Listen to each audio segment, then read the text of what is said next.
ফুরফুরা শরীফের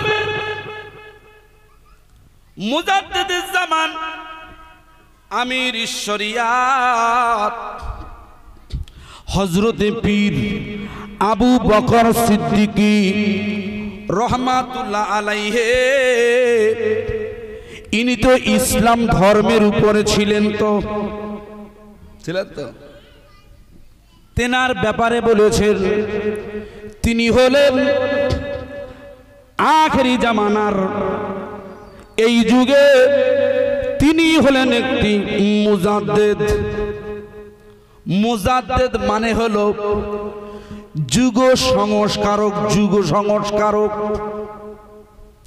সংস্কারক বলতে কি বোঝায় আপনার জ্ঞানী মানুষ আর বলতে হবে না, তবে আমি এতটুকুনি বলি, সংস্কারক মানে হলো ইসলামিক মতাদর্শের ভিতরে যেগুলো কুসংস্কারে পরিপূর্ণ ছিল, কুসংস্কার, সেই কুসংস্কারগুলো বর্জন করে একটি সঠিক মত পথ হাদিস অনুযায়ী রেফারেন্স দিয়ে কিন্তু বাতলে দিয়েছিলেন আমাদের মুজাদ্দিদুজ জামান, তাই তো নাকি?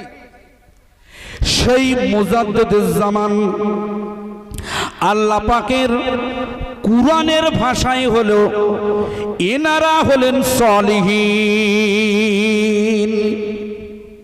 এনারা কি? সলিহিন। সলিহিন ব্যক্তিদের অনেক মর্যাদা আছে, আমি এ লাইনটা ধরছি না, এতটুকুনি মনে রাখুন। ফুরফুরা শরীফের আওলাদে মুজাদ্দিদে জামান নয়, ডাইরেক্ট মুজাদ্দিদুজ জামান হলেন, ইনি হলেন সলিহিন ব্যক্তি। সলিহিন ওনার উপরেই কিন্তু আল্লাহর রহমত নাজিল হতো। বলুন সুবহানাল্লাহ। খুব ভালো করে বুঝে রাখবেন, ইনি কিন্তু একজন ইসলামের প্রচারক।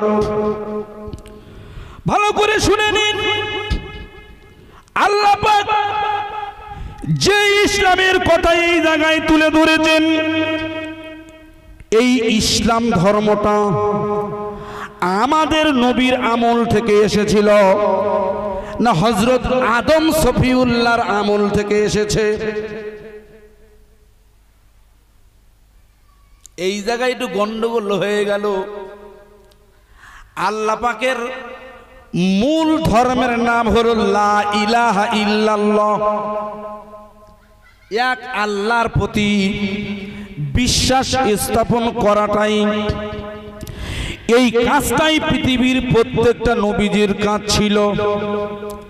সেটা আদম সফিউল্লাহ হতে পারে, ইব্রাহিম খলিলুল্লাহ হতে পারে, মুসা কালিমুল্লাহ হতে পারে, আমাদের নবী মুহাম্মাদুর রাসূলুল্লাহ হতে পারে। এক এক জামানায় এক একটা নামে এসেছে, কিন্তু মূল বাণী হলো লা ইলাহা ইল্লাল্লাহ। আপনি যদি ইমানদারের দাবি করেন, ইমানদার, আপনাকে লা ইলাহা ইল্লাল্লাহ পর্যন্ত আপনাকে বলতেই হবে। আমরা আখিরি নবীর উম্মত বলে আমরা মুহাম্মাদুর রাসূলুল্লাহ পর্যন্ত পড়ি, কিন্তু অন্যান্য জামানায় মুহাম্মাদুর রাসূলুল্লাহ কি ছিলেন? ওনারা বলেছেন কি লা ইলাহা ইল্লাল্লাহু মুসা কালিমুল্লাহ, ঈসা রুহুল্লাহ, ইব্রাহিম খলিলুল্লাহ। আমরা আখিরি জামানার নবীর উম্মত বলে আমরা পড়ে নিয়েছি লা ইলাহা ইল্লাল্লাহু মুহাম্মাদুর রাসূলুল্লাহ। আর জোরে হয় না সুবহানাল্লাহ। আখিরি নবীর উম্মত, সেই নবী দিবস আমরা বসেছি, সেই নবীর গুণকীর্তন শুনবো বলে, নবীজির বৃত্তান্ত মিলাদ মৌলুদ শুনবো বলে, ঠিক না বেটি? আমার নবীর জীবনের ইতিহাস এত শুনি নবীজির আব্বার নাম আব্দুল্লাহ, মায়ের নাম আমিনা, ওনার বাড়ি হলো মক্কা। উনি জন্ম নিয়েছিলেন কত সালে? বলে হুজুর ওইটাই শুধু ভুলে গেছি, বাকিটা সব জানি। বলুন তো আমাদের পিএম মিস্টার শ্রী দামোদর দাস নয়, দামোদর মোদি, নরেন্দ্র মোদি, এনার জন্মসাল জানেন আপনি? জানেন না তো? এখন আপনার নিজের জন্মসাল জানেন? ওয়াল্লাহ এগুলো মুখস্থ রাখতে হবে তো। সামনে এসআইআর হবে, এই পুজোর পরেই এসআইআর তো শুধু মুসলমানদের জন্য হবে, লিখে নেন, শুধু মুসলমানদের জন্য এসআইআর। আপনার অপরাধ হলো আপনি মাথায় টুপি দিয়েছেন, তাই আপনার এসআইআর করে বাদ দিতে হবে।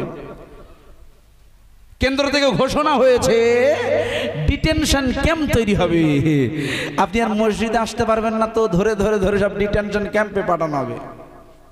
আপনি টুপি রেখেছেন মাথায়, আপনি দাড়ি রেখেছেন, আপনি নামাজ পড়ছেন, আপনি মানুষ না। আমরা দাড়ি রেখেছি, টুপি মাথায় দিয়েছি, আমরা মানুষের বাচ্চা না। ডিটেনশন ক্যাম্পে দেবে এসআইআর করে, একটা নামের তলবেশা জায়গায় যদি দন্তস থাকে আপনার বড় সমস্যা।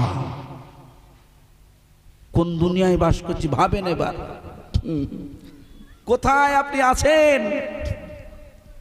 এটাই হলো পরিস্থিতি চলছে। কিন্তু বিপদ থেকে উদ্ধার করার মালিক কে? মুসলমানদের একমাত্র ভরসার চাবিকাঠি কে? একটু জোরে বলেন।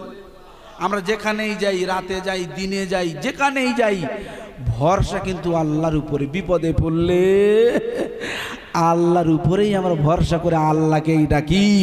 আর মুসলমানদের হেফাজত করার মালিক আল্লাহ। আল্লাহ তার নমুনা দিয়ে দিয়েছে, সুপ্রিম কোর্টের বিচারপতিরা ঘোষণা দিয়ে দিয়েছে ঐতিহাসিক রায়ে। আরে নরেন্দ্র মোদী সরকার, তুমি যতই চালাকি করে ওয়াকফটাকে তুমি গ্রাস করতে চাও, আমি সুপ্রিম কোর্টের বিচারপতি কলমের খোঁচা দিয়ে তোমার ওই চালাকির উপরে খোঁচা দিয়ে আমি গোটা ভারতবর্ষের ওয়াকফ সম্পত্তি, মসজিদ এবং মাদ্রাসাটাকে বাঁচিয়ে দিলাম। এটা সুপ্রিম কোর্টের বিচারপতির রায় নয়, এটা হলো আমার আল্লাহর রায়। একটু চিল্লে বলা যায় না? খবর রাখেন আপনারা, খবর রাখেন। আপনি যদি ঘরের ভিতরে বসে থাকেন সব সময়, যে যা পারে ওই মসজিদের ইমাম সাহেব করুক গে যাক, আমাদের কি? আমরা শুধু বউ বাচ্চা নিয়ে সুখী সংসারে ইঞ্জিন ভ্যান চালাবো আর খাবো, হবে ভাই? আপনাকে আন্দোলন করতে হবে। বিড়ালের মতো 500 বছর বেঁচে থেকে লাভ নেই, সিংহের মতো এক খণ্ড বাঁচতে চাই ইনশাল্লাহ। বলুন ইনশাল্লাহ। আখেরি জামানায় কচুর পাতার মতো ঈমানটা চলে যাবে, আপনি বুঝতেই পারবেন না, মরে গেলে জাহান্নাম। এখন বাজারে আবার অনেক কিছু চলছে, আমি ওদিকে যাচ্ছি না। তবে কুরআন শরীফ থেকে আমি একটি রেফারেন্স দিয়ে বলতে চাইছি। রসুলের জন্ম বৃত্তান্তে আসবো, তার আগে খুব ভালো করে মনে করে দেখুন, কুরআন শরীফে মোট কতটা সূরা আছে? কতটা? 114টা সূরা, ঠিক বলেছেন। 18 নম্বর সূরা বলে একটি সূরা আছে, 18 নম্বর একটি সূরা। সূরাটির নাম হলো কাহাফ। কি নাম? কাহাফ সূরা, লিখে নেন। এই কাহাফ সূরার ভিতরে আল্লাহ একটা জন্তুর নাম করেছে, জন্তু, কালবুহুম। কালবুহুম মানে ইমাম সাহেব বুঝতে পারেন? আপনি জানেন কি? জানেন না? জানবেন। DOG, dog. ডগ মানে জানেন না? কুকুর। আল্লাহ ওখানে বলছেন কালবুহুম মানে কুত্তা। কোরআন শরীফের সূরা কাহাফের 18 নম্বর আয়াতে মাঝখানের অংশে আছে যে একটি কুকুর গুহার সামনে তার সামনের পা দুটো প্রসারিত করেছিল। তাদের কুকুর। কাদের কুকুর? যারা গুহাবাসী। মনে করে দেখুন, এতটুকু আপনারা মনে রাখুন, এই জায়গাটায় যে নবী দিবসের নবীর সামনে বসেছি, আমরা রসুলকে ভালোবেসে বসেছি। ওই নবীজি মক্কায় অবস্থান করছে। মক্কা কোথায়? মক্কা শরীফ। তখন একটি মারাত্মক সময় চলছিল। মারাত্মক কেন মারাত্মক বলছি? সেই যুগে সত্য কথা বলা যেত না, মিথ্যা পায়ে সব সময় চলতে হতো। মিথ্যা পায়ে, মিথ্যা মানে হলো সব সময় অরাজকতার সাথে চলতো, অরাজকতা। সেই যুগে শ্রমিকরা তাদের ন্যায্য পাওনা পেত না। ওই যুগে নারীরা তাদের সম্মানটা পেত না। ওই যুগে যারা অসহায় গরিব, এদের উপরে নির্যাতন চালাতো আবু জেহেলেরা। গরিব হলে তাদের বাড়ির সুন্দরী মেয়েদের ধরে ধরে প্রকাশ্যে রাস্তায় এনে জিনার কাজে লিপ্ত করত। জিনা। আপনি বুকে হাত দিয়ে বলবেন, বর্তমানে এমন একটি জামানা চলছে বাংলার জমিনে, যে জায়গায় গরিবরা তাদের ন্যায্য পাওনা পায় না, যে জায়গায় আলেমদেরকে নিয়ে সিনিমিনি খেলা হয়, যে জায়গায়, যে রাজ্যে আলেমকে নিয়ে কটাক্ষ করা হয়, যে জায়গায় কুরআনকে নিয়ে কটাক্ষ করা হয়, যে জায়গায় পীর সাহেবদের নিয়ে কটাক্ষ করা হয়, যে জায়গায় শরিয়াতের ফতোয়া নিয়ে এক শ্রেণীর মোল্লা মৌলবীরা, এরা কিছু জানে না, এরা শরিয়াতের ফতোয়া নিয়ে বাজারে সিনেমিনি খেলছে, যেন মনে হয় ইসলাম যেন একটি মারাত্মক সস্তার জিনিস। সস্তা ইসলাম একটা সস্তা হয়ে গেছে। কি আরে মিয়া, ইসলাম কি এতই সস্তা? আমি প্রথমেই বলেছি, আওলাদে মুজাদ্দিদ জামান, ইনি হলেন আমাদের ইমানের সাথে সম্পৃক্ত। ঠিক না বেঠিক? আওলাদে মুজাদ্দিদ জামানের কলিজার টুকরা ছোট্ট হুজুর পীর কেবলা রহমাতুল্লাহ আলাইহি, ইনি হক্কানি আল্লাহর ওলি না বেঠিক আল্লাহর ওলি? আপনারা যারা মুরব্বী বসে আছেন, আমার আলোচনাটা বুঝবেন, গেজাগেজি করবেন না। ইনার জন্ম বৃত্তান্ত নিয়ে প্রশ্ন তুলছে কারা? নরেন্দ্র মোদীরা না, আমাদের সজাতের ভিতরে আমরাই টুপিওয়ালারাই, আমরাই আমাদের শত্রু। আশ্চর্য হয়ে যেতে হয়, এটা বড় দুঃখের। হুজুরের জন্ম নিয়ে প্রশ্ন তুলে দিয়েছে, এর চাইতে লজ্জার আর কিছু হতে পারে না বন্ধু। এটি হলো আমাদের বাংলা। আলেমকে নিয়ে কটূক্তি করা হচ্ছে, আলেমের নামে কলঙ্ক লাগানো হচ্ছে। আমরা আলেম, সমাজের একাধিক আলেমদের নামে কলঙ্ক দেওয়া হচ্ছে। রাসূল বলেছেন, আল উলামা ওয়ারাসাতুল আম্বিয়া। ঠিক না বেটি? এই যুগে আর নবী আসবে না, আর কোন নবী আসবে না। আল্লাহ নবীর সিলসিলাটা ব্যান করে দিয়েছে, কিন্তু আলেম আসবে, হক্কানি আলেম, হক্কানি আলেম। হক্কানি আলেমদের দিকে দেখলে রাসূল বলছে সগীরা গুনাহগুলো ঝরে ঝরে পড়ে যায়। জোরে হয় না সুবহানাল্লাহ? কিন্তু সেই মোহব্বত, সেই তাজিম আর নেই, আর নেই। আর ওইসব বালাই চলে না। আলেম দেখলে তাদের মুখের দিকে এখন বিড়ির ধোঁয়া ছুড়ে মারে। আছে না নেই? চায়ের দোকানগুলো খেয়াল করুন, আল্লাহ পাকের গজব চলে আসবে। বলুন নাউজুবিল্লাহ। প্রিয় বন্ধুরা, নবী আমার এই দিনের খেদমতের জন্য উনি মক্কা শরীফে বসে আছেন, মক্কা শরীফ। হঠাৎ করে আবু জেহেলের দলবল, আবু জেহেলের দলবল আমার নবীকে আটকানোর জন্য এসেছে। আটকানো কেন? নবী নাকি ইসলামের বার্তা পৌঁছে দিচ্ছেন মানুষের কানে কানে কানে কানে।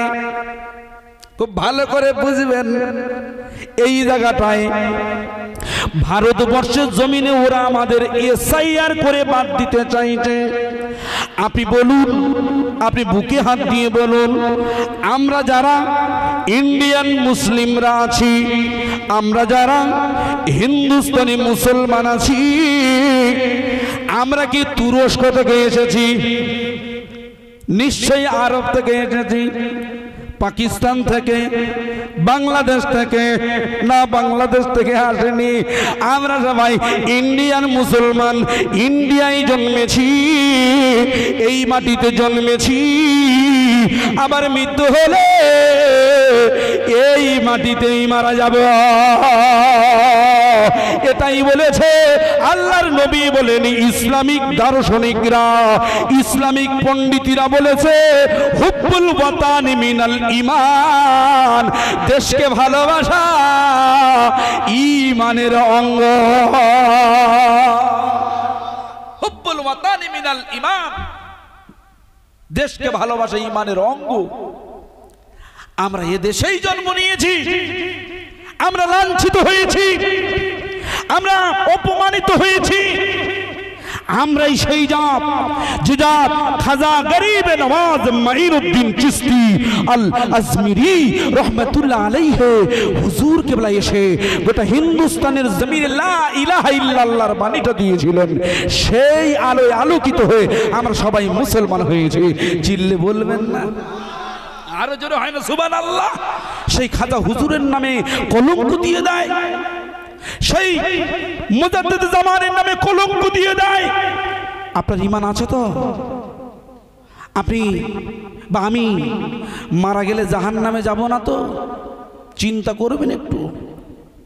আমার ভাই সব শুধু নামাজ পড়লে, রোজা করলে, হজ করলে জান্নাতে যাবে এই রকম কোন কথা কোন হাদিস বা কোরআন পাকে কিন্তু লেখা নেই। আছে? নামাজ আল্লাহর হুকুম, রোজা আল্লাহর হুকুম। এই হুকুমগুলো পালন করলে আল্লাহ জান্নাতে দিতে পারে। খুব ভালো করে বুঝবে। আমার নবী, সোনার নবী, জগৎগুরু, বিশ্বগুরু নবী মুহাম্মদুর রাসূলুল্লাহ, আল্লাহর নবীকে আবু জেহেলের দলবলের এসে প্রশ্ন করছে, হে নবী, আপনি আসল নবী না নকল নবী?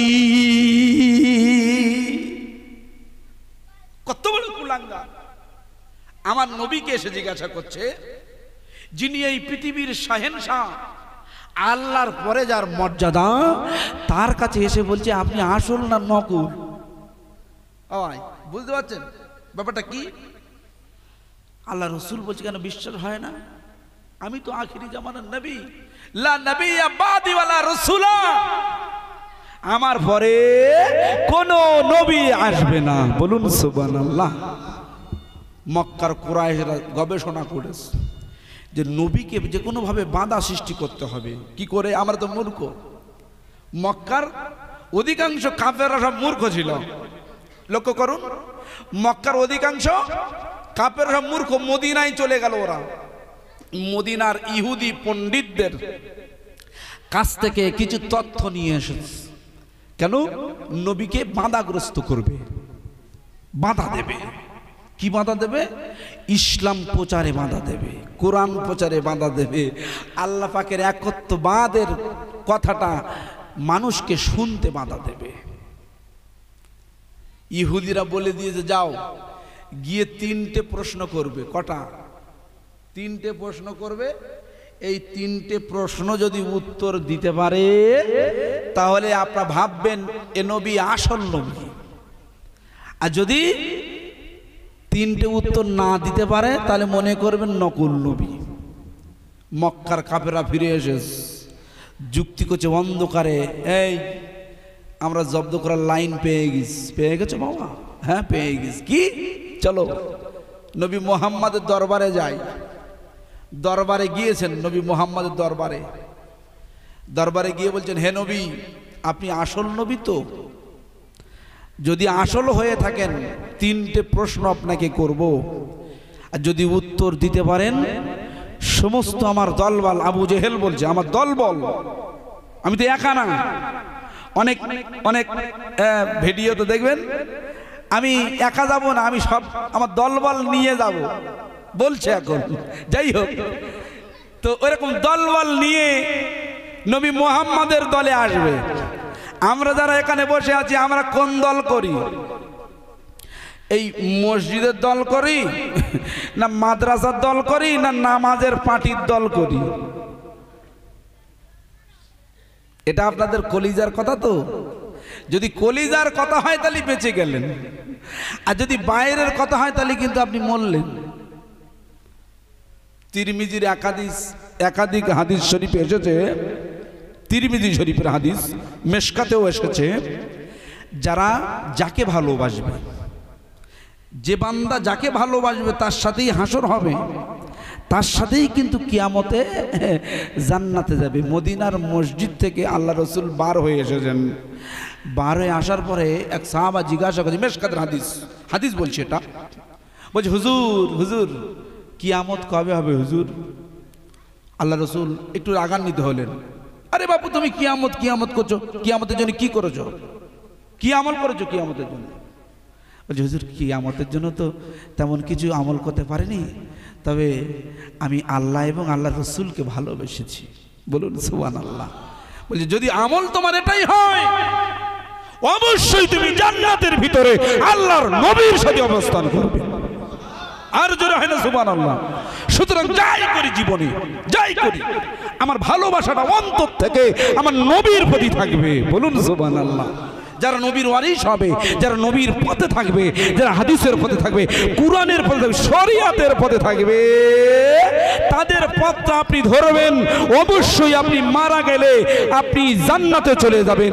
আপনি মনে করছেন এত পথ ধরার দরকার কি? শুধু নামাজ পড়বো, রোজা রাখবো আর মরলেই জান্নাতে যাব।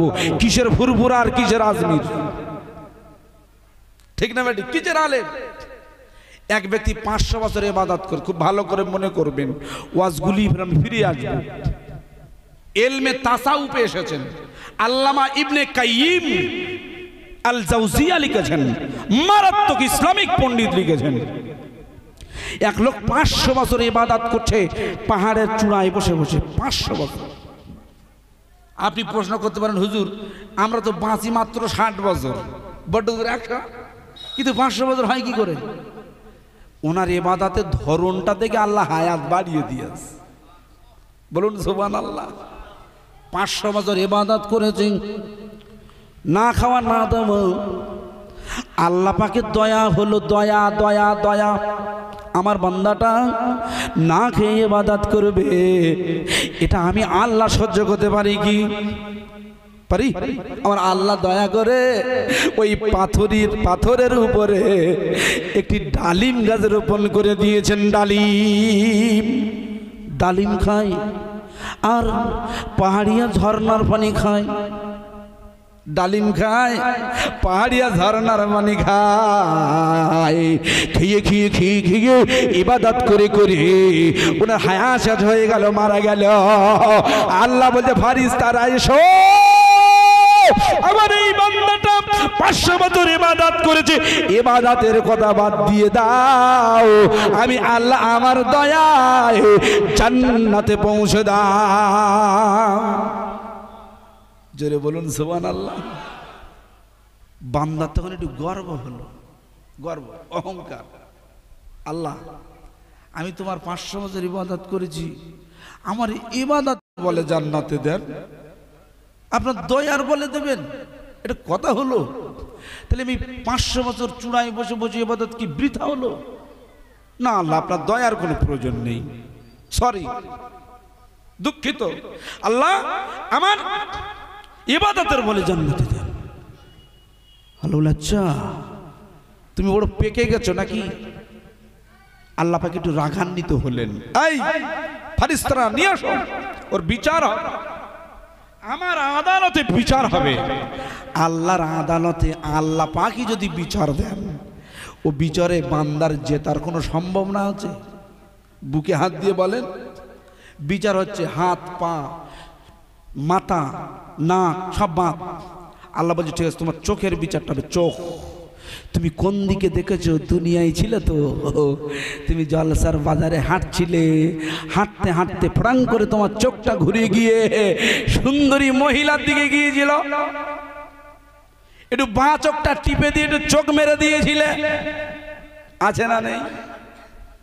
আপনারা যারা মুরব্বী আপনারা ওসব করেন না, কিন্তু যুবক ছেলেরা বর্তমানে করে এরকম, চোখ টিপে দেয়।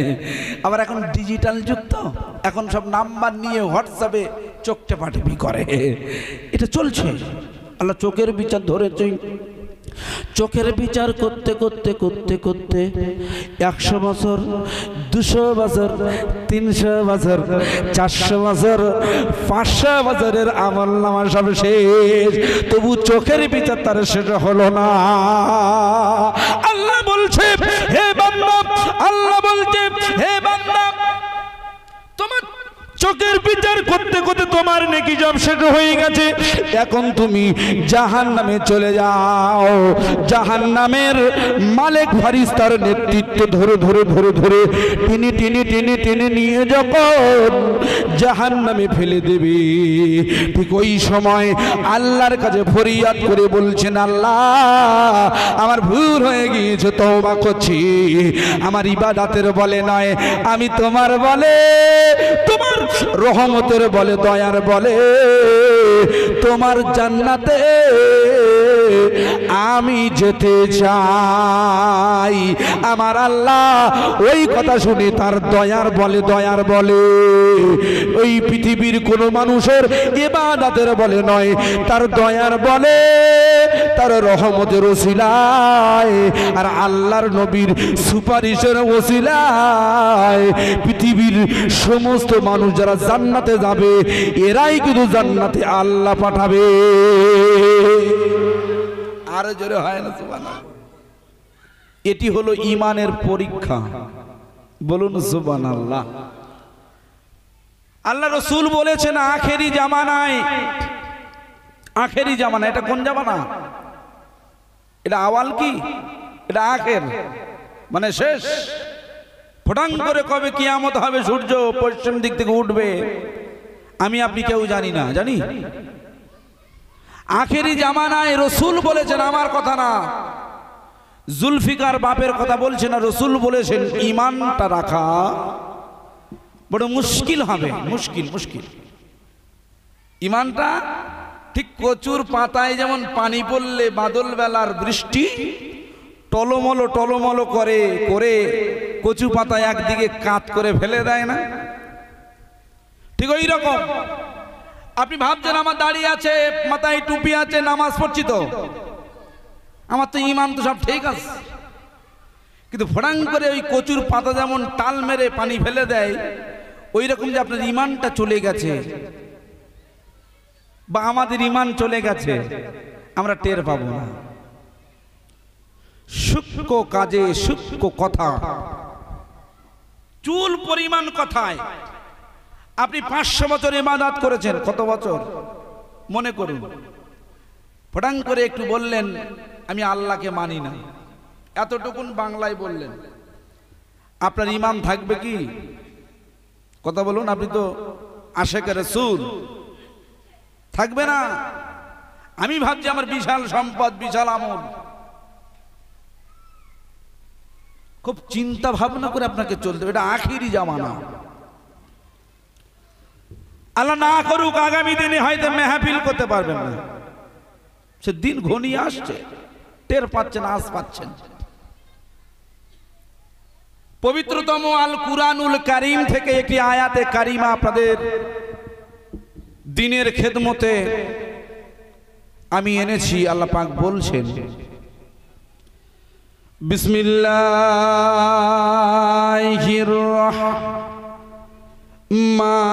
রহমানির রহিম।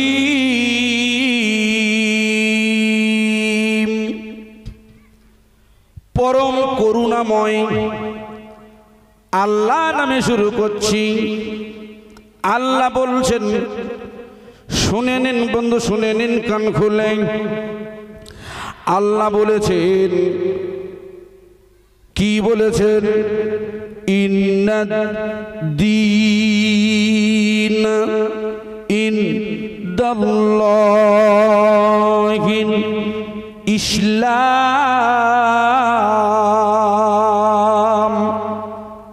এই পৃথিবীর জমিনে একাধটা ধর্ম আসেনি, একাধ হাজার ধর্ম আসেনি। পৃথিবীর গবেষণা অনুযায়ী 1000 থেকে প্রায় 4000-এর মতো ধর্ম পৃথিবীতে এই মনুষ্য সমাজ মানব মণ্ডলী দ্বারা তৈরি করা হয়েছে। কত ধর্ম? 4000 বন্ধু, 4000। আমি আপনি যে ধর্ম মানি, যে মতবাদ মানি, ইসলাম মানে হলো শান্তি, আবার ইসলাম মানে হলো একটি মতবাদ। আপনার মতের সাথে আমার মতে এক, কিন্তু আপনার মতের সাথে আরেকজন যারা বিধর্মী তার মতের মিল হবে? বলুন, মিল হবে না। এই জন্য ইসলাম হলো একটি মতবাদ। প্রিয় বন্ধুগণেরা, আমার প্রিয় তরুণ তরুণ নওজোয়ানেরা, একটু খেয়াল করে শুনে নিন। 4000 ধর্ম পৃথিবীতে যদি থাকে, তাহলে 4000 মতবাদও আছে। আল্লাহ বলেছেন 4000 নয়, 5000 নয়। আমি আল্লাহ তাআলা যে মতবাদের উপরে, যে ধর্মের উপরে আমি স্ট্যাম্পটা দিয়েছি, আমি আল্লাহ আমার স্ট্যাম্প, আমি প্রভু আমার স্ট্যাম্পটা দিচ্ছি, মনোনয়ন। এই মনোনয়নের ধর্ম হলো ইসলাম ধর্ম। আরে জোরে হয় না সুবহানাল্লাহ? নারে তাকবীর। ফুরফুরা শরীফের মুজাদ্দিদুজ জামান আমির শরিয়াত, আমরা সবাই ফুরফুরা লম্বিত। খুব ভালো করে বুঝবেন, ইসলাম একটা মহা মতবাদ। সেই মতবাদের ভিতরে ফুরফুরা সিলসিলা হলো একটি তার শাখা মতবাদ। এই মতবাদটা দাদা হুজুর পীর কেবলাকে কেন্দ্র করে সহি হাদিস, সহি কুরআন, ইজমা কিয়াসের উপর ভিত্তি করে উনি যে মতটা বলেছেন, তার উপরেই তো আমি আপনি আছি। কথা গুলিয়ে ফেললে হবে না বন্ধু।